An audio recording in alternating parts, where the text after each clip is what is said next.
Welcome back. Today we'll be starting on a mini series about presents. It is in two parts. So we'll start it off with today with the first part.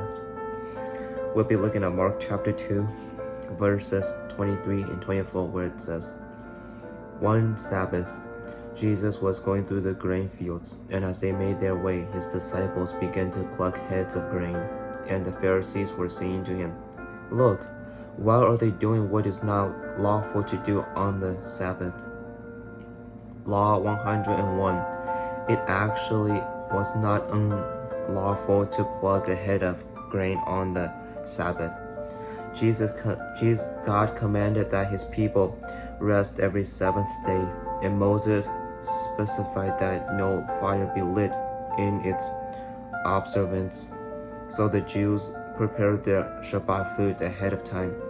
There was also ceremonial law that prohibited stuff, all of which fell into three main categories: no food prep, no making clothes or leather, and no building things. But no plugging wasn't on any list. Leave it to the religious leaders to require more of the people than God did. At the expense of the law's purpose, God wanted the Jews to rest because they spent their days doing physical labor, and the work was never done for goodness' sake. They walked in the desert for 40 years, pulling their homes behind them. So the required rest wasn't for his sake, but theirs, just as parents force exhausted little ones to take naps. Back to the story. And Jesus said to them, Have you never read what David did? When he was in need and was hungry, he and those who were with him, how he entered the house of God and ate the bread of the presence, which is not lawful for any but the priests to eat, and also gave it to those who were with him. Mark chapter 2, verses 25 and 26. History 101. In Old Testament times, the house of God, known as the tabernacle, was the place where God dwelt in the form of a cloud or pillar of fire. Besides his presence, there were only a few other things in the tent's 2 rooms. First, a golden lampstand made of solid gold and weighing 75 pounds, had 6 arms. Think candelabra or menorah, with many lamps that burned continuously on the only source of light, as the only source of light. Next, on the altar of incense made from acacia wood, covered with gold and standing 3 feet high, a special concoction burned twice a day. Finally, a small ornate table, also made from acacia wood and covered with gold, sat opposite the lampstand. On it, the priests put 12 loaves of bread. Think matzah or flatbread. The loaves were baked fresh and replaced each week, acknowledging God's consistent presence with the Israelites, hence the name Bread of the Presence. Exodus chapter 25, verse 30. And all that to say, the daily rituals of lighting fires, burning incense, and baking bread were done to honor God's presence, because he was in the room, sticking a pin in that. Despite God's great favor towards David and his resulting victories on the battlefield, the guy could be a piece of work. He often let physical urges dictate his behavior, and this particular incident was no different. David was on King Saul's most wanted list, and he was tired, hungry, and on the run, so he racked up 3 violations. David entered the house of God, a place where only priests were allowed to go.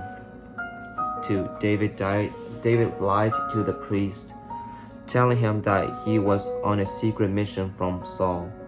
Nope. 3. David all but demanded to eat the bread of the presence, food only priests were allowed to eat. Ironically, the rule-obsessed Pharisees held David in the highest possible regard, but this new guy and his disciples, with their heads of grain plucking, how dare they, as would become his habit. Jesus exposed the hypocrisy of their disgust and redirected the conversation to something far more disturbing. To be continued, as in we'll do part 2 tomorrow.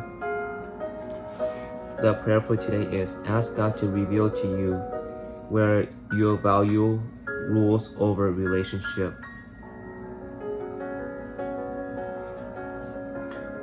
With all its pomp and circumstance, do you find talk of the tabernacle interesting or boring? Why or why not?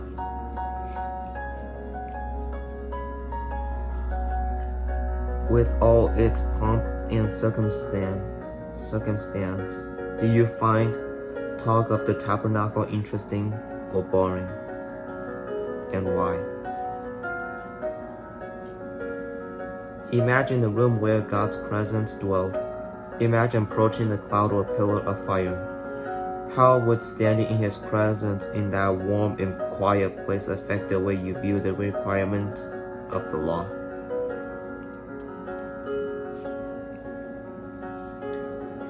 Imagine the room where God's presence dwelled. Imagine approaching the cloud or a pillar of fire. How would standing in His presence in that warm and quiet space or place affect the way you view the requirements of the law?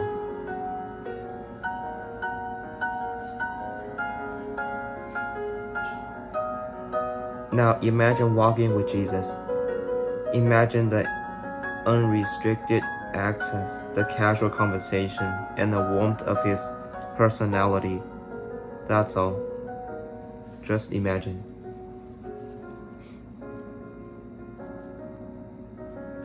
Just imagine walking with Jesus.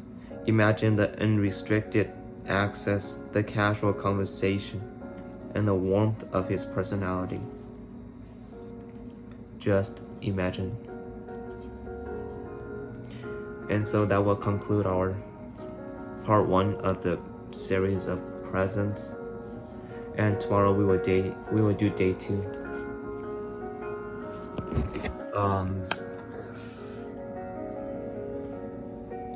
With law, it is really easy to get caught up with the law from doing the right thing. I mean, obviously, we want to do our best to follow the rules and follow the law, right? But there's a point where the law becomes a stumbling block to people being able to do the right things, to do what is right, or feeling like pressured. It's like if you did something wrong, that's more than just wrong. Like you're harming other people or harming yourself. But you see that the law somehow makes it sound like it's not that big of a deal, or more like the norm's expectation of it not being a big deal. How we can get caught up with the idea is like, oh, everybody else does it, so then it shouldn't be a problem, right? Well, that's a very sad way of thinking it, because it's just because the norms think of it this way does not mean that you have to follow everybody. And I feel like there are many examples in the Bible where it talks about how like following following what other people does in your community tends to lead you into this dark path or makes you stumble in life. And so may you know like when would be a good time to apply like if something happens, when is a good time to apply the law to it, and when are times you believe the law has nothing to do with whatever may have happened, and know that this is more than just about the law. It's like about somebody's life. And so may you go walk with God.